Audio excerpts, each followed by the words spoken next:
There's been a lot of attention in the last couple of weeks to events in Israel around what seems like a Haredi spring, the emergence of a whole set of situations and incidents in which ultra-Orthodox Jews are articulating their Jewish values much more dramatically in the public square. It seems to me that this is not a situation in which this is a new population or that these ideas or these ideals or values are in any way new.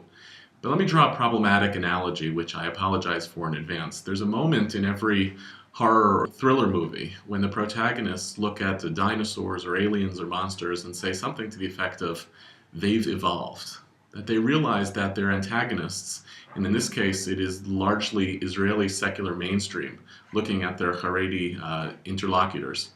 there's a moment of that recognition that something has changed in the conditions of the game or in the conditions of the conversation in which their opponents have taken on a new strategy. And in this case, without drawing any analogies between fellow Jews and monsters, what I think has happened is that ultra-Orthodox Jews in Israel have realized that after so much time of an Israeli mainstream looking to create a Jewish public space, that Haredi Jews are doing the same thing, demanding a Jewish public space and demanding that their Jewish values be articulated in that public space. And the resistance, the surprise by a secular Israeli mainstream is that they are doing so effectively. On ways that they may not like, in ways that articulate Jewish values that go against liberal and democratic values, but that are, for lack of a better word, authentic Jewish values nonetheless. In some ways, this seems comparable to me to the fact that the Kiryas Joel community in upstate New York, a separatist community that has created its own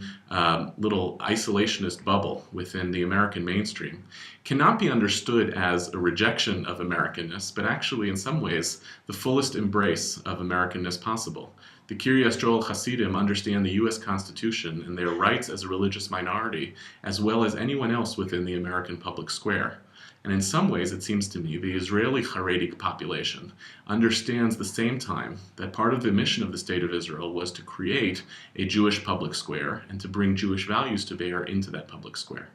So the challenge for the rest of us, who are looking at this, in some cases with alarm, in some cases with concern, is I think not to push back against the idea that Jewish values belong in the public space, but to come up with an alternative. To push back and say this is not a question of the public space being defined by the confrontation between democratic and liberal values and Jewish values, but can we articulate an equally compelling and equally authentic Jewish vision of the ways in which Jewish values, democratic values, and liberal values live together? That's really the vision for a Jewish state, one in which all of those values align and can be a fullest articulation of what the Jewish state was intended to be.